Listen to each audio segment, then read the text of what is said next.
Bien, como le decía, buenos días. Para mí es un grato nuevamente estar aquí en la casa del Señor aquí y entregando la palabra. Y sobre todo que tenemos visitas muy lindas, con que se le extraña tanto, con tanto cariño. Y sí, ¿verdad?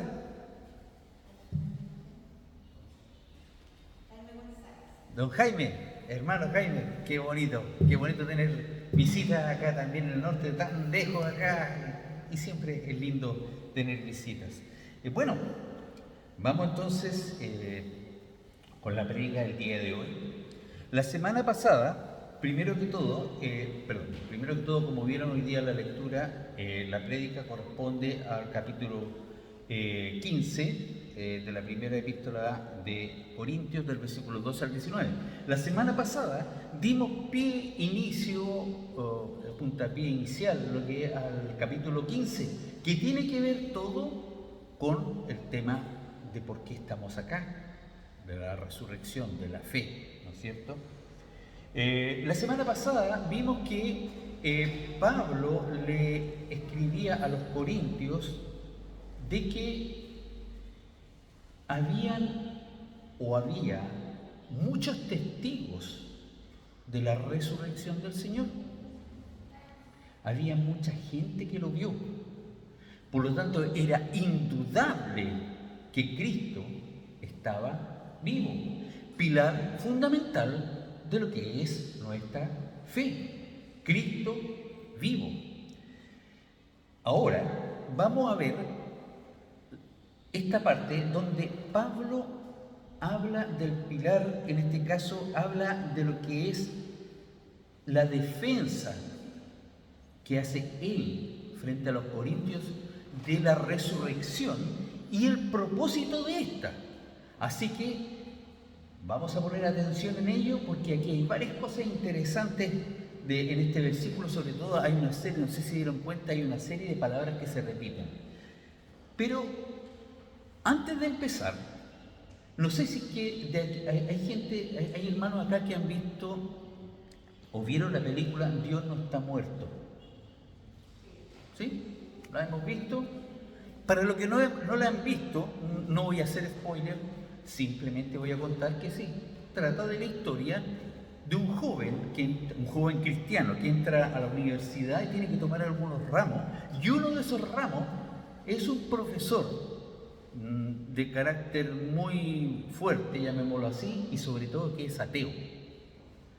Entonces la película empieza a verse todo lo que tiene que sufrir él para poder explicar su fe y convencer no tan solo al profesor, sino que al resto de sus compañeros. Entonces,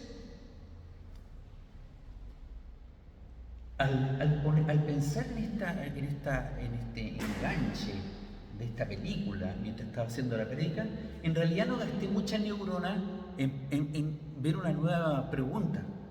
Quiero retomar la misma pregunta que hizo Linda la semana pasada, que es si crees que Cristo está totalmente vivo. Si que crees que Cristo está vivo, entonces mantengamos nuestra mente en esa pregunta, ¿ya? Y aquí vamos a ver muchas cosas de este pasaje que lo vamos a ver de distintos puntos de vista. Así que, antes de comenzar, oremos. Padre eterno, te damos gracias primero, Señor, por estar acá, Señor, por darme el placer, Señor, el gusto, la satisfacción, Señor, de entregar tu palabra, Señor. Y te pido que te quedes con cada uno de nosotros, Señor, especial conmigo, Señor, para que lo que yo diga, Señor, sea inspirado por ti, Señor. Y también, Señor, a mis hermanos, ayúdales a abrir corazones, a abrir mentes, despejar, Señor, mente, corazón, Señor, para atesorar la palabra del día de hoy. Por Cristo Jesús. Amén. Bueno, como le decía anteriormente, este pasaje está dividido en dos partes. Yo lo dividí en dos partes. La primera parte está entre el versículo 12 y el versículo 16, donde Pablo hace una defensa justificada de lo que es la resurrección. Y la segunda parte es del 17 al 19, donde vemos la causa de esta resurrección, ¿ya? Un hecho interesante para los que leyeron o los que escucharon este pasaje, no sé si se dieron cuenta que hay una serie de palabras que se repiten. Vamos a ver que primero la palabra, o mejor dicho, el verbo resurrección, conjugado en sus distintas formas, en la versión NBLA se repite 11 veces. Y en la versión NBI, que es la que tenemos en este momento acá, la que están atrás, ¿no es cierto?, se repiten 9 veces. En realidad la diferencia, hago entre paréntesis, la diferencia las 12 con las 9, que la 11 con las 9, que la versión NBLA hace una traducción textual de libros anteriores, mientras que la NBI hace la NBI y la NTV, que también se maneja, hacen traducción de un párrafo, ¿ya? Entonces sacan la idea general del párrafo, entonces ahí pueden comerse algunas palabritas, pero el hecho que ya sea en una versión o en la otra versión se repite una gran cantidad de veces, inclusive más de la cantidad de versículos que tiene. Este pasaje tiene 7 versículos y se repite 9 y 11 veces. Como también vamos a ver otra parte, que si ustedes leyeron la palabra o la frase Cristo ha resucitado, o Cristo se ha levantado, o Cristo no ha resucitado, a tanto en las dos versiones se repiten 5 veces. Entonces es un hecho importante. Ya podemos ver que estas palabras, resurrección, Cristo resucitado o Cristo no resucitado, es un mensaje que quiere entregar Pablo. Vamos a ver también que Cristo ha resucitado o Cristo no ha resucitado, lo vamos a ver de distintos puntos de vista. Punto de vista de arriba hacia abajo, o sea, de Dios hacia abajo, y punto del hombre hacia Dios. Entonces, vamos a ver esa parte, así que vamos a ir de a poquito desarrollando la idea.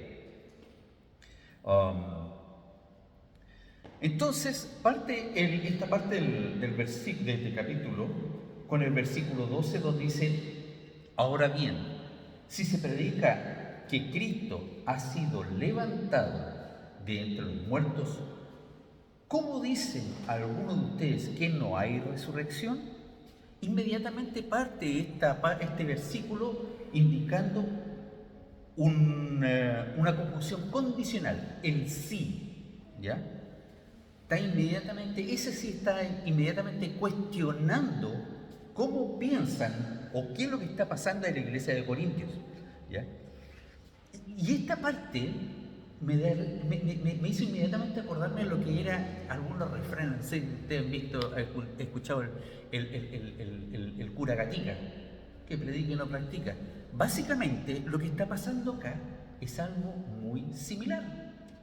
Se está hablando de un Cristo, una fe en Cristo, y un Cristo que para el mundo de Corintios, que principalmente habían griegos, romanos, habían de todo, lo que a ellos les interesaba era otra cosa, y la resurrección no era parte de sus creencias. Entonces, lo que ellos estaban teniendo la fe en Cristo era como o estaban predicando una predica entregando humo. No había valor entre medio de lo que decían. Se pisaban la cola, como podríamos decir en términos actuales. De hecho, el versículo 13 habla de un punto de vista muy lógico del ser humano. Si no hay resurrección, entonces ni siquiera Cristo ha resucitado. Término muy lógico, de acuerdo al pensamiento lógico del ser humano. Bueno, desde ya sabemos que la lógica del ser humano no es la misma, es cortoplacista, versus que la lógica de Dios es infinita. Inmediatamente después, Pablo argumenta en el versículo 14 que si Cristo no ha resucitado, todo lo que se ha predicado no sirve de nada. Lo que está hablando ahora Pablo está mirando la resurrección de Cristo desde el punto de arriba hacia abajo. Si Cristo no ha resucitado, nuestra fe no sirve, es vana. Tan así que en el versículo 15, Pablo justamente habla de esta lógica que si Cristo no ha resucitado, ellos son testigos falsos de lo que se está hablando. Cuando Pablo fue el mismo testigo presencial de que Cristo se le apareció a él. La semana pasada vimos que Pablo había dicho que habían sido más de 500, habían sido los 12, habían sido apóstoles y por último el mismo. Entonces los hechos estaban claros, ¿ya? Entonces habla de eso mismo. Y si Cristo, y dice, son testigos falsos de que Dios, en otra palabra, no resucitó a Jesús. Y termina este versículo diciendo que si los muertos, que los muertos no resucitan. Entonces, dice, porque si los muertos no resucitan, tampoco Cristo ha resucitado. Lógica del ser humano. Yo pienso, si los muertos no resucitan, entonces Jesús tampoco resucita. Hombre de abajo hacia arriba, del hombre hacia Dios. Otro punto de vista que está expresando Pablo en su idea. Bueno, de ahí ya está de más decir que lo que les decía anteriormente, la lógica del hombre es totalmente distinta a la lógica de Dios. La lógica del hombre y la razón, el conocimiento, la sabiduría del hombre es cortoplacista. Lo vimos en las prédicas anteriores donde la lógica, la sabiduría del hombre puede durar años, meses, años, décadas, un par de siglos, pero de ahí no pasa más allá. De hecho, no sé si se acuerdan, o si, no sé si es que usted conoce la ley de la gravedad de Newton. Duró 200 años como una sabiduría, como una ley clara y no cuestionable.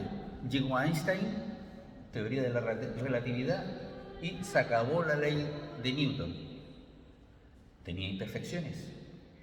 Hace 100 años atrás, 100 años más o menos aproximadamente atrás, salió la ley, la teoría del Big Bang. Un hecho incuestionable del ser humano, del conocimiento del ser humano. Bueno, duró 100 años. Ya se está nuevamente planteando que la teoría del Big Bang no era correcta.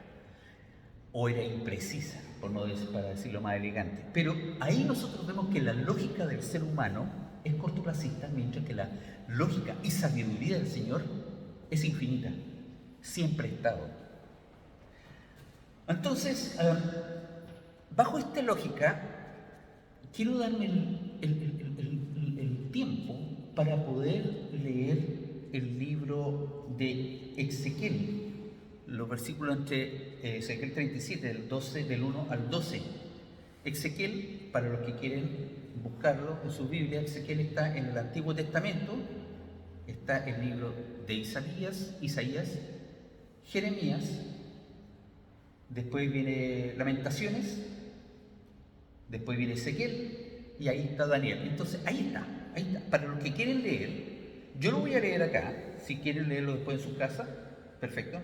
Dice el versículo número 1: La mano del Señor vino sobre mí y el Espíritu me llevó y me colocó en medio de un valle que estaba lleno de huesos. Me hizo pasearme entre ellos y pude observar que había muchísimos huesos en el valle, huesos que estaban completamente secos. Y me dijo: Hijo de hombre, ¿podrán revivir estos huesos? Y yo le contesté: Señor omnipotente, tú lo sabes. Entonces me dijo: profetiza sobre estos huesos y diles: huesos secos, escuchen la palabra del Señor. así dice el Señor omnipotente a estos huesos: yo les daré aliento de vida y ustedes volverán a vivir. Les pondré tendones, haré que les salga carne, y los cubriré de piel. Les daré aliento de vida y así revivirán. Entonces sabrán que yo soy el Señor. Tal y como el Señor me lo había mandado, profeticé. Y mientras profetizaba, se escuchó un ruido que sacudió la tierra. Y los huesos comenzaron a unirse entre sí. Y les dije, yo me dije, y vi en ellos aparecían tendones, y les salía carne, y se recubrían de piel, pero no tenían vida. Entonces el Señor me dijo: profetiza, hijo de hombre, conjura el aliento de vida y dile: esto ordena el Señor omnipotente, ven de los cuatro vientos y dale vida a estos huesos muertos para que revivan.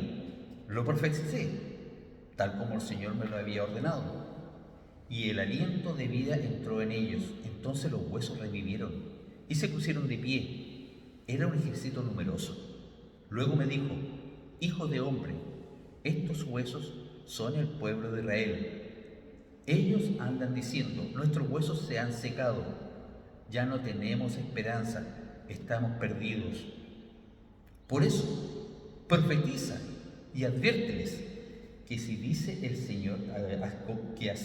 Señor omnipotente: pueblo mío, abriré tus tumbas y te sacaré de ellas y te haré regresar a la tierra de Israel. Un pasaje muy lindo que justamente nosotros podemos ver el poder del Señor, de la resurrección del Señor. Huesos totalmente secos, perdidos, los revivió. Y eso vamos viendo inmediatamente que la palabra resurrección, claro, está empezando a cobrar sentido en este pasaje, lo que más se repite. Bueno, ya habiendo argumentado Pablo de lo que es o cómo era la resurrección, pasamos ahora a la otra parte donde vemos la causa o el propósito de lo que es la resurrección, que está entre los versículos 17 y 19. Dice el versículo 17: si Cristo no ha resucitado, la fe de ustedes es ilusoria y todavía están en pecados. Vemos ahora que nuevamente Pablo está diciendo una directriz de arriba hacia abajo, Cristo hacia nosotros. Si Cristo no ha resucitado, ¿por qué estamos acá? ¿Cuál es nuestra fe? Una fe muerta. Un Cristo no resucitado significa que nosotros todavía estaríamos bajo la ley. Y si estamos bajo la ley, ¿cuál sería nuestra condición? De muerte. No tenemos a nadie entre medio que nos pueda, por gracia, limpiar nuestros pecados. Seguiríamos siendo los pecadores número uno de este mundo y perdidos estaríamos. Pablo también aprovecha de extender este llamado a decir que todos los que ya han muerto por Cristo estarían perdidos. No se salva ni siquiera los que han muerto por Cristo, todos estarían perdidos. Y aquí sale la frase que lo vamos a ver la próxima semana, que yo le digo la mítica frase, porque la ocupamos siempre, la ocupo siempre, que se encuentra en el capítulo 15, versículo 32, que dice: si los muertos no resucitan, comamos y bebamos, que mañana moriremos. No tenemos esperanza. ¿Por qué afligirnos en nuestro cuerpo, restringirnos, sino que tenemos tanto para pasarla bien en este planeta, en este mundo, en esta vida, que si esta fe es humo, perfectamente hagámoslo. Pero sabemos que no es así. Y sabemos que no es así porque, como les decía anteriormente, al principio, la palabra que más se repite es la resurrección. Y nosotros, mediante Jesucristo, que murió, fue sepultado y resucitó, gracias a eso, nosotros tenemos un Dios vivo y la fe en un Dios que nos va a limpiar para llegar al Dios Padre. El viernes pasado, nosotros conversamos, antes de ayer, ¿no es cierto? Sí. Nosotros conversamos en la reunión de estudio de la Biblia.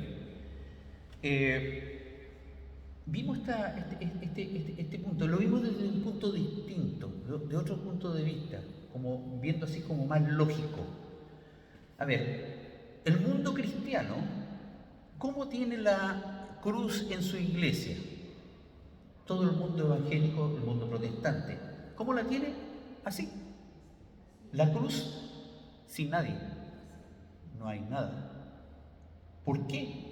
Porque el enfoque que tenemos nosotros como cristianos, todos ustedes que están acá y yo, tiene que ser con el Cristo vivo, porque esa es nuestra fe, un Cristo vivo. Vámonos a otro lado de la vereda, una iglesia que tiene la cruz con el Cristo muerto y en todas sus medallas o símbolos está Cristo muerto. Está bien, Cristo murió por nosotros, reconocemos, y realmente debemos estar apenados por nuestras culpas, porque Él murió por nosotros. Pero lo importante es que Cristo resucitó. Y eso es lo que nosotros tenemos que siempre tener, a un Cristo vivo, no a un Cristo sufriendo todos los domingos por nosotros. No, Cristo ya sufrió, Cristo está en vida y Cristo es nuestro Salvador. Porque les voy a dejar un pasaje que sin duda ya muchos lo han escuchado, que es 1 Timoteo 2:5. Hay un solo mediador entre Dios y los hombres, y es Jesucristo, hombre. Eso es el pasaje importante. Cristo es el que nos lava, el que nos limpia. Él es el mediador entre nosotros, nadie más. Y por otro lado, Dolly está hablando de la fe, ¿ya? Y la fe nosotros la encontramos en Hebreos 11:1. La certeza de lo que nos espera, la convicción de lo que no se ve. Esa es la definición de lo que es la fe. Tenemos un Cristo vivo y la fe en el Cristo vivo que tenemos todos nosotros. Ahora, el versículo 19 dice: si la esperanza que tenemos en Cristo fuera solo para esta vida, seríamos los más desdichados de todos los mortales. ¿Qué quiere decir esto, este versículo? Y lo invito a retroceder a 2000 años en nuestra mente y ponerlo en la situación que estaban en aquel momento la iglesia de Corintios, donde habían griegos, romanos, judíos, y había una fuerte idea de lo que era el mundo, las tendencias griegas, llamémoslo así. Entonces, para ellos lo más importante era salvar el alma, ¿no es cierto? El cuerpo no importaba. El cuerpo se podía hacer pedazos, pero lo importante era salvar el alma. Bajo ese punto de vista, ¿cómo hubiesen pensado y cómo no hubiesen visto a nosotros que volvimos 200.000 años atrás, que llegamos allá y realmente tenemos la fe en un Cristo que no resucitó? Nos restringimos en un Cristo que no resucitó. Y tenemos la fe en un paquete de humo. Claro que nos verían con tristeza y nos verían de una forma bien burlesca. Mira esto, tienen una fe en algo que no resucitó, se comportan de acuerdo a ello y no les va a servir de nada. Eso es lo que quiere decir ese versículo. Pero sabemos que el propósito, como había dicho anteriormente, 11 veces en la NBLA, 9 veces en la NBI, la resurrección es la parte importante. Ahora, hermanos, como conclusión, y retomo un poquito lo que había dicho anteriormente de la película Dios no está muerto. Nosotros estamos todos los días bombardeados de una serie de información. ¿Por qué no decirle desinformación? Y corrientes ateas que cuestionan todo lo que sea sobrenatural, porque todo lo sobrenatural tiene un hecho científico. Inclusive, lo que siempre digo yo, hasta cuando nosotros vamos a un hospital y nos sanamos de la enfermedad y nos operaron, el doctor que era una eminencia, que el hospital era una pura eminencia, que todo era del ser humano. ¿Y dónde queda Dios? Entonces, nosotros estamos constantemente bombardeados por eso, constantemente en una lucha, ¿ya?, de nuestra fe. Y lo importante siempre es tenernos firmes en que Cristo, Jesús, vino a la tierra, vivió por nosotros, murió por nuestros pecados, fue sepultado y fue resucitado. Que eso es la fe que tenemos nosotros, de un Cristo vivo. ¿Amén? Amén. Entonces, quiero repetir la pregunta que había hecho al principio, que se la copié a Linda de la semana pasada. ¿Crees en un Cristo totalmente vivo? ¿Te queda algún cuestionamiento de que Cristo podría estar vivo? Oremos. Padre eterno, te damos gracias, Señor, porque tú enviaste a tu Hijo, Señor, a salvarnos, Señor. Porque tú levantaste a nuestro Señor Jesucristo, Señor, para que todos nosotros, Señor, tengamos fe en esa resurrección, Señor. Y que Cristo es nuestro Salvador, Señor. Él es quien vive y quien nos limpia, Señor, de todos nuestros pecados, Señor, para llegar a ti, Señor, limpio, Señor. Cristo es nuestro mejor abogado, Señor. Gracias, Señor, por este gran amor que tú tuviste, Señor, por nosotros, Señor, para entregar a tu Hijo Jesucristo, Señor, para salvarnos. Gracias, Señor, por Cristo Jesús. Amén.